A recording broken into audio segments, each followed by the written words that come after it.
Évangile de Luc, chapitre 20. Un de ces jours-là, comme Jésus enseignait le peuple dans le temple et qu'il annonçait la bonne nouvelle, les principaux sacrificateurs et les scribes, avec les anciens, survinrent et lui dirent : « Dis-nous par quelle autorité fais-tu ces choses ? Ou qui est celui qui t'a donné cette autorité ?» Il leur répondit : « Je vous adresserai aussi une question. Dites-moi, le baptême de Jean, venait-il du ciel ou des hommes ? » Mais ils raisonnèrent ainsi entre eux. Si nous répondons du ciel, il dira : « Pourquoi n'avez-vous pas cru en lui ? » Et si nous répondons des hommes, tout le peuple nous lapidera, car il est persuadé que Jean était un prophète. Alors ils répondirent qu'ils ne savaient d'où il venait. Et Jésus leur dit : « Moi non plus, je ne vous dirai pas par quelle autorité je fais ces choses. » Il se mit ensuite à dire au peuple cette parabole. Un homme planta une vigne, la ferma à des vignerons et quitta pour longtemps le pays. Au temps de la récolte, il envoya un serviteur vers les vignerons pour qu'il lui donne une part du produit de la vigne. Les vignerons le battirent et le renvoyèrent à vide. Il envoya encore un autre serviteur, ils le battirent, l'outragèrent et le renvoyèrent à vide. Il en envoya encore un troisième. Ils le blessèrent et le chassèrent. Le maître de la vigne dit : « Que ferai-je ? J'enverrai mon fils bien-aimé. Peut-être auront-ils pour lui du respect. » Mais quand les vignerons le virent, ils raisonnèrent entre eux et dirent : « Voici l'héritier.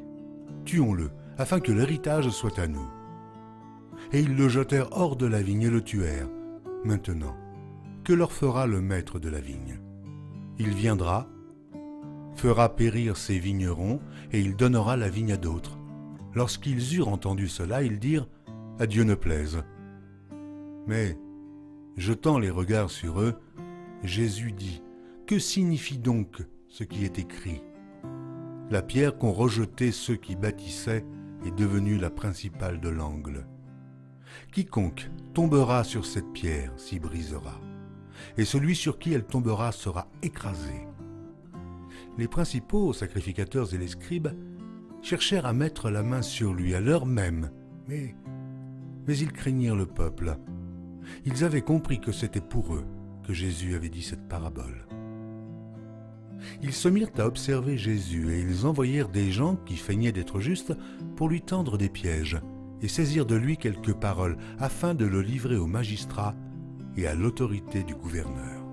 Ces gens lui posèrent cette question : « Maître, nous savons que tu parles et enseignes droitement, et que tu ne regardes pas à l'apparence, mais que tu enseignes la voie de Dieu selon la vérité. Nous est-il permis ou non de payer le tribut à César ?» Jésus, apercevant leur ruse, leur répondit : « Montrez-moi un denier. » « De qui porte-t-il l'effigie et l'inscription ? » ?»« De César, répondirent-ils.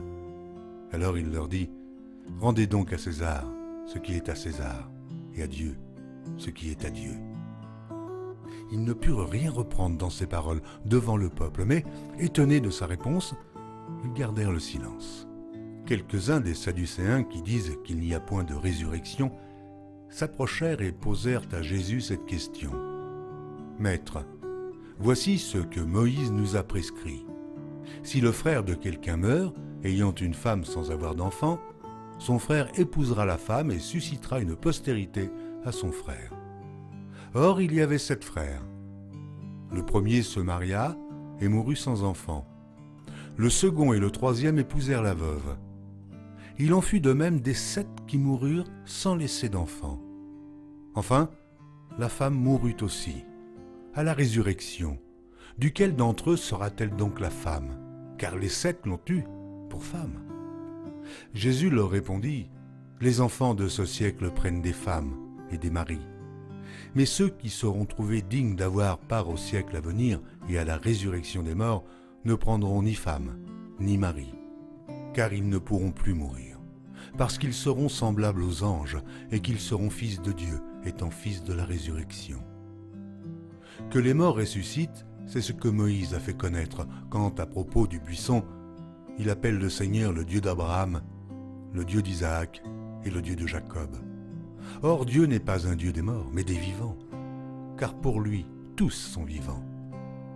Quelques-uns des scribes, prenant la parole, dirent « Maître, tu as bien parlé. » Et ils n'osaient plus lui faire aucune question.